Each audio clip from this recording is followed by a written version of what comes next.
नमस्कार मित्रांनो, लग्नानंतर होईलच प्रेम या मालिकेच्या 21 डिसेंबरच्या भागामध्ये मित्रांनो आजचा भाग सुद्धा त्यांनी असा म्हणजे रोजच्या कालच्यासारखाच हृदय पिळवटून टाकणारा दाखवलेला आहे. म्हणजे सुरुवातीला काय होतं, की इकडे आता पार्थने स्वतःला खोलीमध्ये कोंडून घेतलेलं असतं. तो आता बाहेर येतो आणि बाहेर आल्यानंतर तो एकदम नॉर्मल झालेला असतो आणि माझा क्लायंटबरोबर मीटिंग आहे असं म्हणून तो आता तिथून बाहेर निघून जातो. म्हणजे जाऊन तो कारमध्ये बसतो.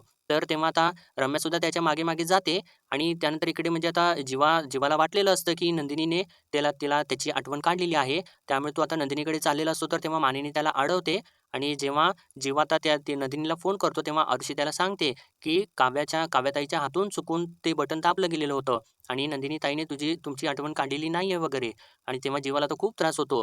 तर तेव्हा मानिनी त्या जीवाला आता सावरून घेते, की "मी तुझ्यासोबत आहे. तू अजिबात स्वतःला त्रास करून घेऊ नकोस आणि सगळं काही परत व्यवस्थित होणार आहे." आणि इकडे सुद्धा आता म्हणजे नंदिनीला धनंजय थोडासा धीर देतो आणि तेव्हा इकडे परत धनंजय ज्यावेळेस काव्यासमोर येतो, तर तेव्हा काव्याला तो बोल बोलतो. तर तेव्हा आरुषी आता काव्याची बाजू घेते आणि धनंजयला सांगू लागते, की "बाबा तुम्हीच तिला फोर्स केलेलं होतं लग्नासाठी आणि नंदिनी काव्याताईची याच्यामध्ये काही सुद्धा चूक नाहीये." तर तेव्हा आता अखेर धनंजय म्हणू लागतो, की "ही गोष्ट तिने का लपवून ठेवलेली आहे? कोणाला सुद्धा का नाही सांगितली?" तर आता तिथे मित्रांनो म्हणजे शारदाची म्हणजे काव्याच्या आईची तिथे एंट्री होते आणि शारदासुद्धा आता काव्याची बाजू घेऊन बोलू लागते. ती म्हणते, की "तिने मला लग्न तिचं झाल्यानंतर तिचं आणि जीवाचं एकमेकांच्यावरती प्रेम होतं हे मला सांगितलेलं होतं. तिने ही गोष्ट माझ्यापासून लपवून ठेवलेली नव्हती." आणि आता हे सगळं काही ऐकल्यानंतर तिला तर खूप मोठा धक्का म्हणजे धनंजयला तर खूप मोठा धक्का बसतो आणि नेमकंच आता ती गोष्ट वरून नंदिनीसुद्धा ऐकते आणि तिलासुद्धा धक्का बसतो आणि तिलासुद्धा आता थोडंसं गिल्ट वाटू लागतं.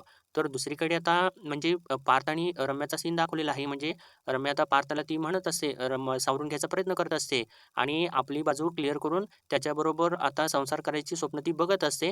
तर तेव्हा पार्थ तिला विचारतो, "तुझं अजूनही माझ्यावरती प्रेम आहे का?" तर तेव्हा रम्या लगेच गडबडीमध्ये हो म्हणून सांगून जाते. तर पार्थ तिला म्हणतो, "मी अशासाठी तुला विचारत होतो, की मी आता काव्याला कसं विसरू शकतो? तू मला अजून विसरू शकली नाहीयेस, तर मी कसं काव्याला विसरेन?" आणि असं त्याने म्हटल्यानंतर रम्याला परत धक्का बसतो आणि तिचं जे काही स्वप्न असतं ते परत धुळीत मिळतं. तर मित्रांनो बघूयात आजच्या भागामध्ये हे सगळं काही असं घडलेलं आहे आणि आजच्या भागाला आपण सुरुवातीपासून बघूयात. मित्रांनो, आज आता आपण इथे बघणार आहोत, रम्या अजून सुद्धा आता इथे जीवावरती ओरडत असते. ती बोलत असते त्याला, "अरे, आज पार्थने कोणावरती सगळ्यात जास्त जीव लावलेला आहे घरामध्ये? तुझ्यावरती आणि त्या काव्यावरती लावलेला आहे.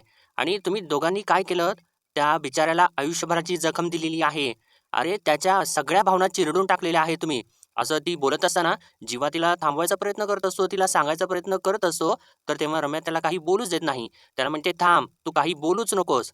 कारण या सगळ्यासाठी ना पार्थ एक वेळ तुम्हाला माफ करेल. पण या घरामध्ये इतर कोणीसुद्धा तुम्हाला कोणीसुद्धा माफ करणार नाही." आणि असं ती बोलत असताना आता जीवा अखेर तिला थांबवतो. म्हणतो, "बास कर रम्या. अगं काय बोलतेस तू हे? कसं काय बोलत आहेस? अगं मुळात ना तू या सगळ्यामध्ये पडूच नकोस आणि नाही पडलीस ना ते बरंच होईल. आम्ही काय आहे ना ते बघून घेऊ. मी बघतो काय करायचं ते." असं म्हणून तो पुढे चाललेला असतो. तर तेव्हा रम्या अतीच करते. त्याला परत थांबवते. म्हणते, "मागे हो तू. अजिबात पुढे जायचं नाहीस. आणि तुला कळत नाहीये का रे मी काय सांगते ते?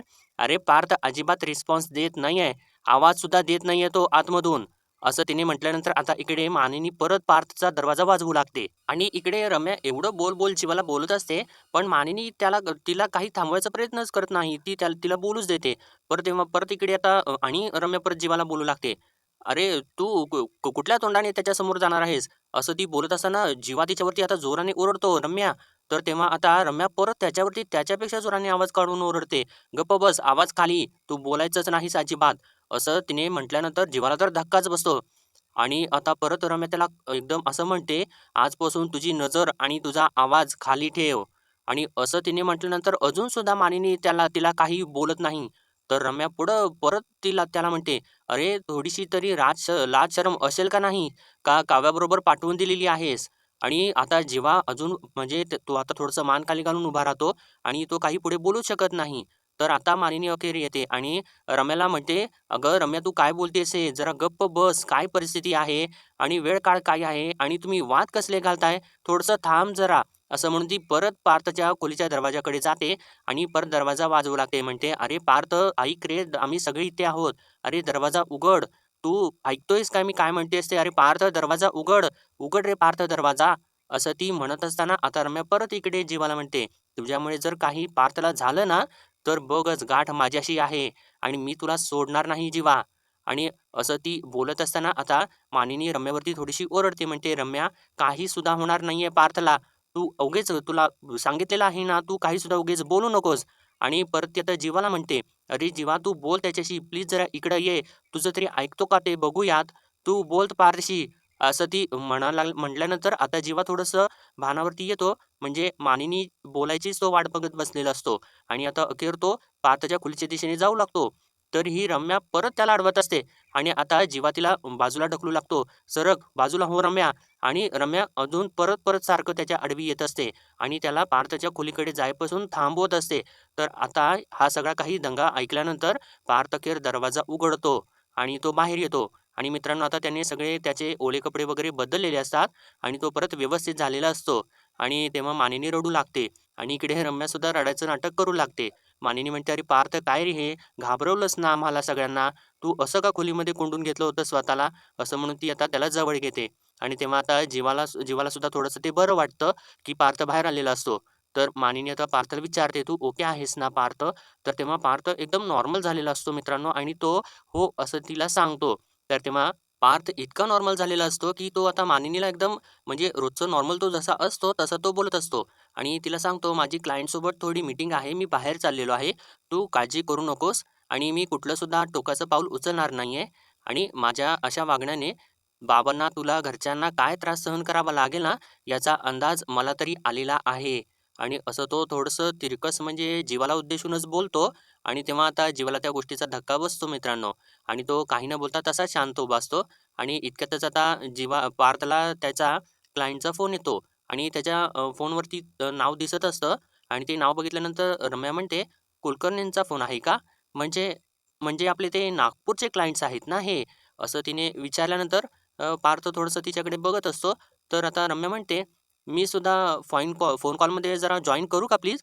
आणि असं म्हणून ती आता म्हणजे पार्थ तर तिथून निघून जातो काही न बोलता. तर रम्या लगेच मानिनीला सांगते, मी आहे त्याच्याबरोबर."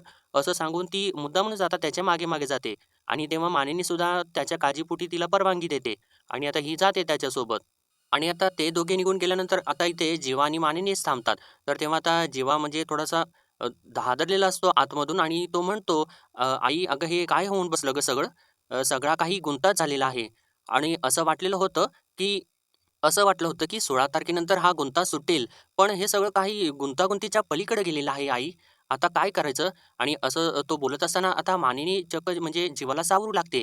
ती त्याच्याजवळ जाते, स्वतःचे डोळे पुसते आणि त्याचेसुद्धा डोळे पुसते. आणि त्याला म्हणते, "जीवा, हे बघ, तू ना हार मानू नकोस. मी तुझ्यासोबत आहे. आणि हे बघ, मी तुला काय सांगते ते व्यवस्थित ऐक.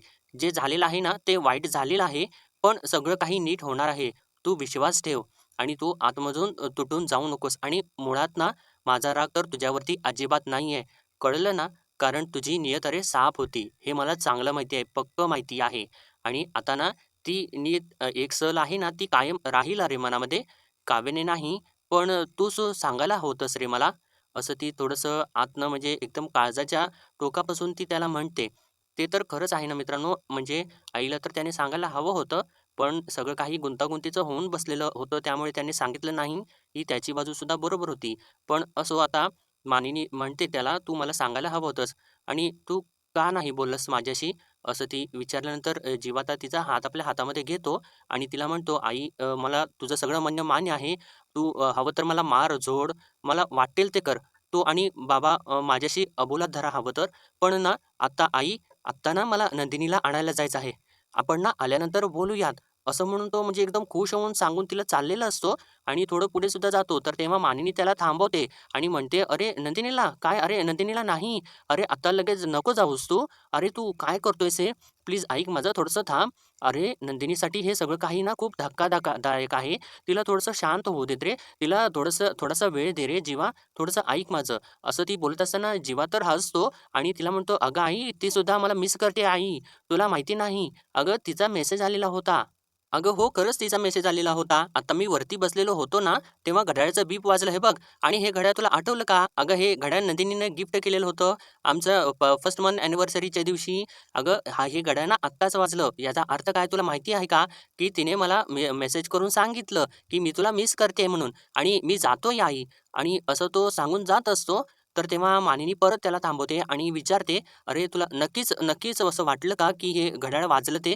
म्हणजे बीप वगैरे काय ते झालं ते?" तर तेव्हा जीवा म्हणतो, "हो आई, अगं मी सांगतो तुला थांब. हे बघ ते काय असतं ना, की आमचं ठरलेलं होतं, की आमच्या दोघांच्यापैकी जर कोणी मिस करत असेल ना समोरच्याला, तर ना हे बटन दाबायचं. तर मग समोरच्याला बीप जातं आणि कळतं.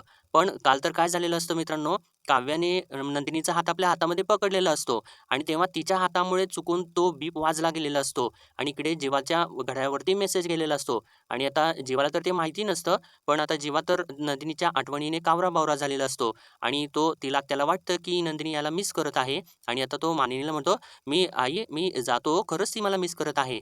तर तेव्हा मानिनी परत त्याला थांबवते आणि म्हणते, "एक ऐकशील का माझं? तिला फोन करून जा. असं नको जाऊस प्लीज." असं तिने म्हटल्यानंतर जेव्हा तिचं ऐकतो आणि म्हणतो, "हो, हो आई, अगं हे तुझं करेक्ट आहे. अगं ती बिचारी माझी वाट बघत बसलेली असेल. मी तिला सांगतो ना, मी निघालेलो आहे म्हणून." असं म्हणून तो आपला फोन घेतो आणि नंदिनीला इकडे फोन लावू लागतो. तर तेव्हा इकडे नंदिनीचा फोन वाजतो आणि नंदिनीच्या फोनवरती तर तिने जीवाचा नंबर पसारेवाला म्हणून सेव्ह केलेलं असतं आणि आता इकडे फोन वाजल्यानंतर इकडे नंदिनी तो फोन बघते आणि बाकी सगळेजण सुद्धा फोन बघतात. तर तेव्हा धनंजय तर तो फोन बघून खूप रागाला आलेला असतो आणि आता इकडे काव्या तो फोन आपल्या हातामध्ये घेते आणि नंदिनीच्या हातामध्ये देऊ लागते. तर तेव्हा नंदिनी त्याच्याकडे त्या फोनकडे बघते आणि ती अनकॉन्शियस झालेली असते परत आणि तेव्हा काव्या तिला म्हणत असते, "ताई घे ना फोन, घे." असं ती म्हणत असताना ती नंदिनी आता काव्याकडे एक रागाची म्हणजे वेगळीच नजर टाकते आणि ती तिथून निघूनच जाते. फोन वगैरे ती काही उचलून घेत नाही आणि अखेर आता नंदिनी वरच्या दिशेने निघून जाते आणि तेव्हा काव्यासुद्धा तो फोन उचलू शकत नसते आणि इतक्यातच काय करते ती आरुषी असते ती फोन उचलते आणि तेव्हा इकडून जीवा लगेचच बोलू लागतो, "हे बघ नंदिनी, हे बघ तू अजिबात सुद्धा काळजी करू नकोस. मला तुझा मेसेज मिळालेला आहे. मी तुला घ्यायला येत आहे. तू रेडी राहा." तर तेव्हा इकडून आरुषी त्याला थांबवायचा प्रयत्न करते. म्हणते, "एक मिनिट जीजू, जरा ऐकता का माझं?" असं ती बोलत असते. तर तेव्हा इकडे आता धनंजय सुद्धा रागाला येतो आणि तिथून निघून जातो. तर तेव्हा आरुषी म्हणू लागते, जीजू ॲक्चुअली ना ते बटन होतं ना घड्याळाचं, ते चुकून दाबलं गेलं होतं."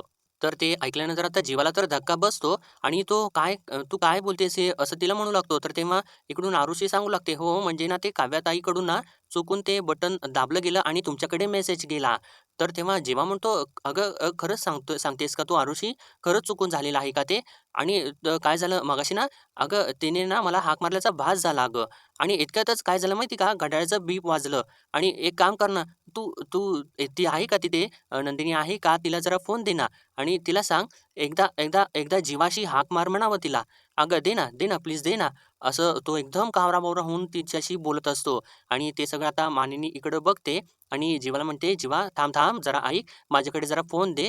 आणि तेव्हा जीवा म्हणतच असतो, "थांब ना थांब जरा, मला आरुषीसोबत बोलू दे ना, मी तिला सांगत आहे." तर तेव्हा मानिनी त्याच्याकडून फोन काढून घेते आणि तेव्हा ती आरुषीला म्हणते, "आरुषी तू ताईची काळजी घे, जीवा ना नंतर फोन करेल तुला." असं म्हणून ती आता फोन ठेवून देते आणि जीवाची जी काही बाजू असते ती सावरून घेते मित्रांनो.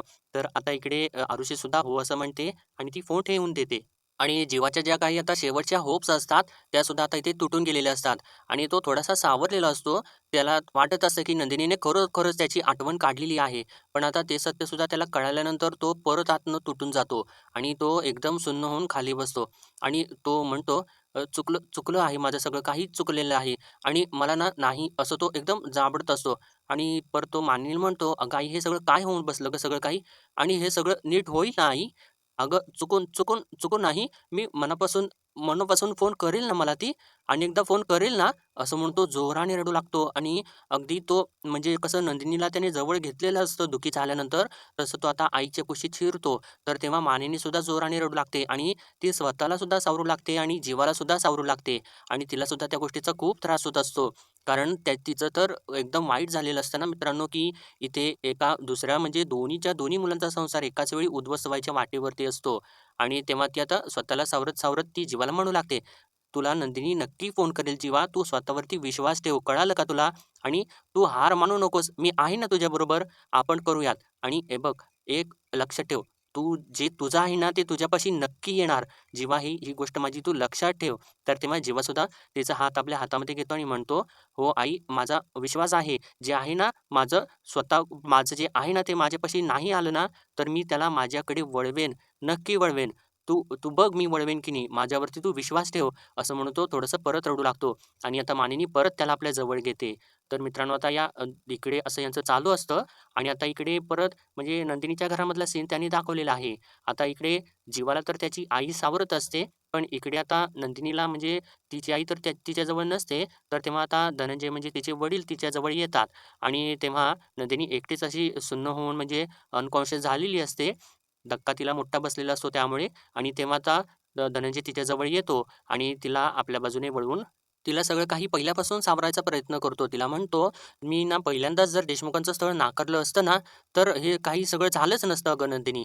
आणि वाटलं होतं त्या घरामध्ये ना ती वसुंधरा माझ्या मुलीच्या संसाराला नजर लावायची. पण इथं तर माझ्याच छोट्या मुलीनं तिच्याच मोठ्या बहिणीचं संसाराचं सगळं काही पुसून टाकलेलं आहे. आणि हे बघ मी ना तुझी साथ अजिबात सोडणार नाहीये आणि बाकी त्या काव्याला ना मी अजिबात कधीसुद्धा माफ करणार नाहीये. असं तो बोलत असताना आता नंदिनी अजून सुद्धा अनकॉन्शियसच असते मित्रांनो आणि ती त्यांना विचारते, की "बाबा, आई कधी येणार आहे?" तर तेव्हा धनंजय म्हणतो, "मी फोन केलेला होतो आणि तिला विचारतो आणि ती आल्यानंतर ना मी ते शारदाशी बोलेन. हे सगळं घडल्यानंतर ना माझ्यासारखीच तिची सुद्धा अवस्था होणार आहे आणि ती सुद्धा काव्याची चांगलीच खरडपट्टी काढेल.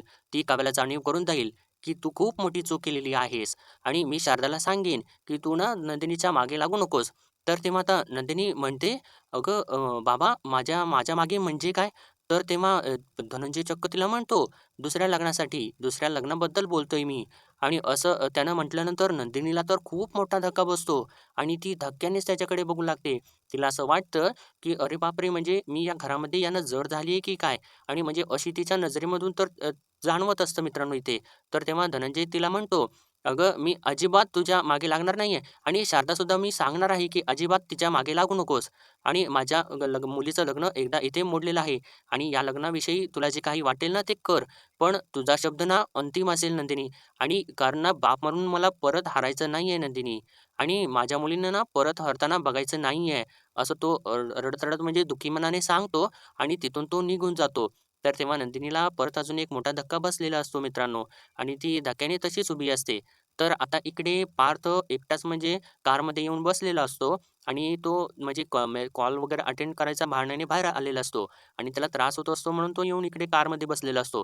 तर तेव्हा रम्यासुद्धा त्याच्या मागे-मागे आलेली असते आणि ती सुद्धा कारमध्ये बसायला जात असे इतक्यातच वसुंधराचा तिला फोन येतो आणि तेव्हा ती फोन उचलते. तर तेव्हा वसुंधरा तिला विचारते, "अगं बाळा तू आहेस कुठे?" तर तेव्हा रम्या सांगते, "मी खाली पार्किंगमध्ये आहे." तर वसुंधरा तिला विचारते, "अगं पण तू तिथे काय करतेस आता?" तर तेव्हा रम्या सांगते, "काही नाही अगं, मी खांदा द्यायची तयारी करते." तर वसुंधरा तिला विचारते, "कुणाला, कुणाला खांदा देतेस तू?" तर तेव्हा रम्या म्हणते, "अगं कोणाला म्हणजे काय? अगं आपल्या इतक्या ब्रिलियंट प्लॅनमुळे ना त्या चौघांच्या सुद्धा प्लॅनला ना मूठ-माती मिळाली ना. मग असं-असं तुला नाही का कळत आहे?" तर तेव्हा वसू हसू लागते आणि म्हणते, "हो अगं, ती तर मिळालेलीच आहे." तर तेव्हा रम्या म्हणते, "अगं तुला मग कळत नाहीये का? पार्थला कांद्याची गरज पडणार आहे आणि तो कांदा ना माझा असेल." तर तेव्हा वसूला आत्ता लक्षात येतं आणि ती म्हणते, "असं आहे का? म्हणजे तू आधाराचा कांदा देतेस का? बरं, बरं ठीक आहे, दे, दे." आणि खरंच गं, अगं तो बिचारा ना कमालीचा कोसळला असेल. तर तेव्हा रम्या म्हणते, "अगं माहिती नाहीये मला खरं तर. म्हणजे आत्तासुद्धा आम्ही बाहेर आलेलो आहे कारण एक कॉन्फरन्स कॉल होता. पण तो म्हणजे मला असं वाटलं नव्हतं, की तो इतक्या लवकर अगं काम हातामध्ये वगैरे घेईल." तर तेव्हा वसू म्हणते, "अगं तुला लक्षात येत नाहीये का?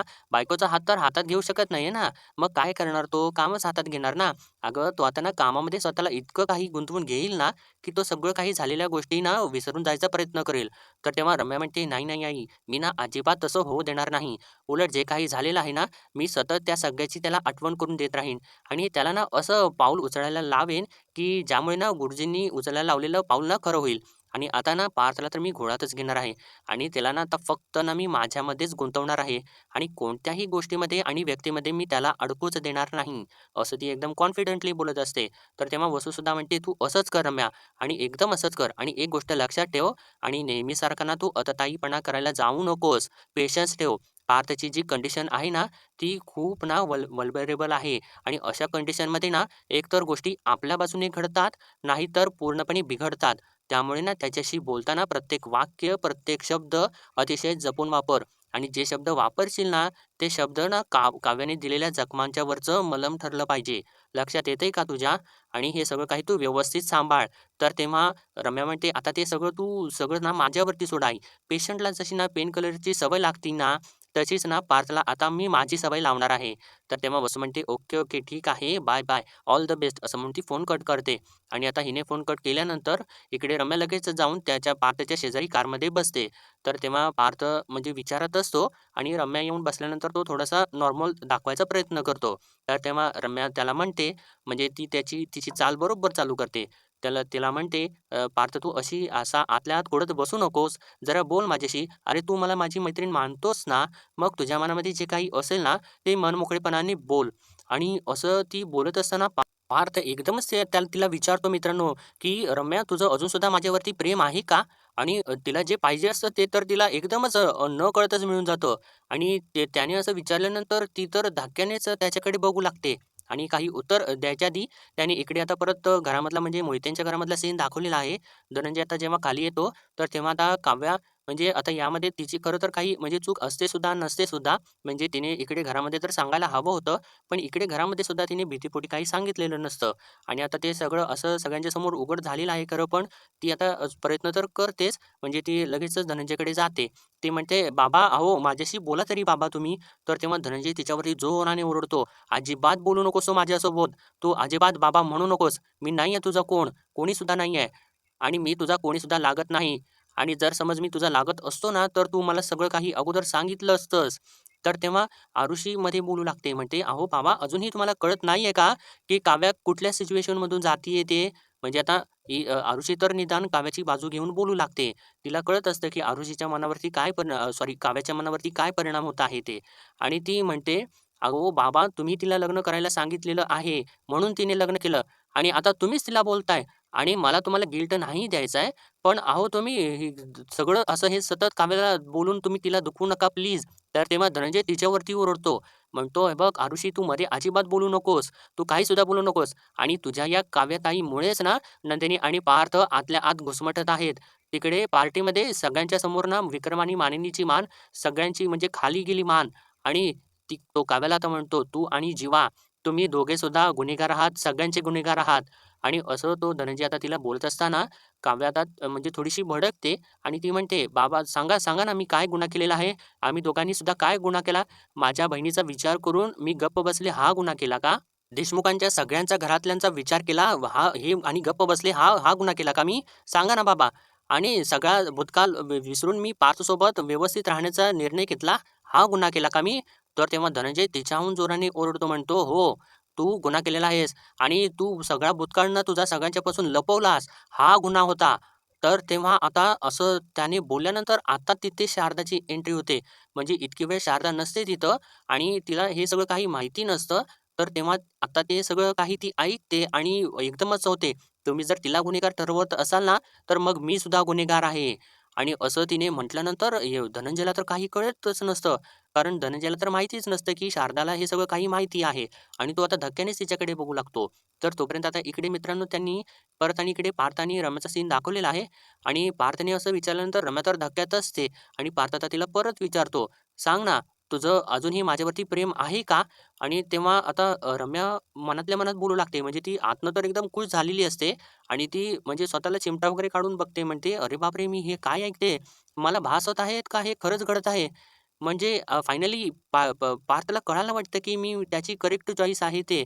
तर तेव्हा आता पार्थ तिला थोडंसं परत विचारातून बाहेर काढतो आणि म्हणतो, "अगं रम्या, काय विचारतोय मी?" तर तेव्हा रम्या तिला म्हणते त्याला म्हणते, "अरे पार्थ असं काय विचारतोयस तू? अरे मी लहानपणापासून तुझ्यावरती प्रेम करते आणि आत्तापर्यंत ना एक कणभर सुद्धा कमी झालेलं नाहीये. माझं खूप प्रेम आहे तुझ्यावरती." तर तेव्हा पार्थ तिला म्हणतो म्हणजे तो एकदम वेगळ्याच मूडमध्ये असतो. तो म्हणतो, "अगं मला तर वाटलं होतं तू नाही म्हणशील." तर तेव्हा रम्या त्याला विचारते, "पण तुला असं का वाटलं पार्थ?" तर तेव्हा पार्थ म्हणतो, "मला असं वाटलं होतं, की तू नाही म्हणशील, मी तर मूव्ह ऑन झालेली आहे. म्हणजे मला तुला विचारता आलं असतं, की खरं प्रेम विसरायला किती वेळ लागतो?" म्हणजे त्याला असं विचारायचं असतं, पण रम्या तर काही वेगळंच समजून बसते, की आता काव्या त्याच्या आयुष्यामधून गेलेली आहे आणि आता मी परत पार्थच्या आयुष्यामध्ये जाऊ शकते. आणि पार्थने असं म्हटल्यानंतर रम्याचा तर मोहाचा भोपळा फुटून जातो आणि तेव्हा रम्या म्हणू लागते, "अरे नाही रे पार्थ, मी तुला सांगू का, असं खरं प्रेम वगैरे काही नसतं. हां, म्हणजे आपण जर ते ठरवलं ना, तर आपण त्यामधून लवकर बाहेर पडू शकतो. आणि मी आहे ना रे तुझ्यासोबत, मी तुला मदत करेन. मी काव्याला विसरायसाठी तुला मदत करेन. मी खरंच आहे तुझ्याबरोबर.